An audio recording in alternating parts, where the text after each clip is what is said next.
क्या माता सीता मंदोदरी की पुत्री हैं? माता सीता को लेकर कई कहानियाँ प्रचलित हैं। कोई कुछ कहानी सुनाता है तो कोई कुछ, इसलिए साफ साफ कहना मुश्किल है कि सीता की माता कौन थी। सीता के जन्म से जुड़ी हम ऐसी ही एक प्रचलित कहानी सुना रहे हैं। एक बार लंकापति रावण के तप से खुश होकर भगवान ब्रह्मा उसे वरदान मांगने को कहते हैं। रावण उनसे अमर होने का वरदान मांगता है। ब्रह्मा जी उसे अमर होने के अलावा कोई दूसरा वरदान मांगने को कहते हैं।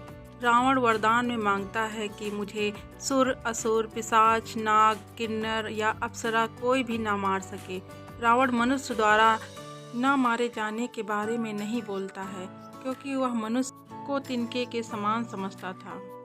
वरदान पाने के बाद रावण हर तरफ तबाही मचाना शुरू कर देता है। एक दिन वह दंडकारण्य नामक जगह पहुंचता है, जहां ऋषि मुनियों का निवास था।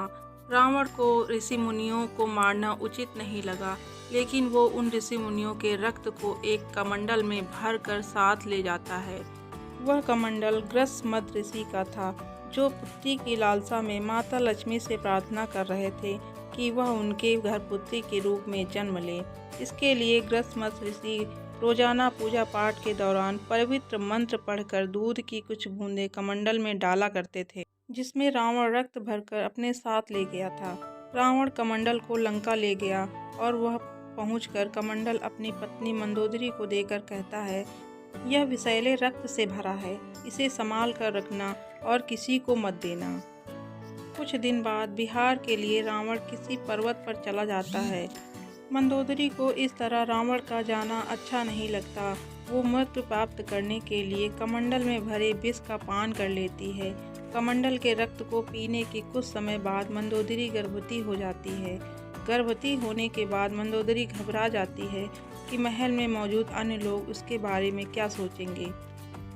फिर मंदोदरी तीर्थ यात्रा का नाम लेकर कुरुक्षेत्र चली जाती है। वहाँ मंदोदरी एक बच्ची को जन्म देती है, लेकिन लोक लाज के चलते वो उसे एक कलश में रखकर जमीन में दफना देती है। कुछ दिनों बाद राजा जनक भी कुरुक्षेत्र जाते हैं। जब वह जमीन में हल चलाते हैं तो उन्हें वहाँ कलश मिलता है, जिसमें मंदोदरी ने बच्ची को रखा था।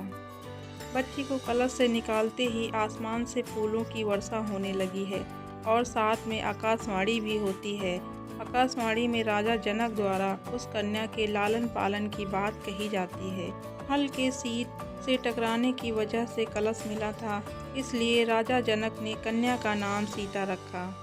मिलते हैं एक नई कहानी के साथ, तब तक के लिए जय हिंद।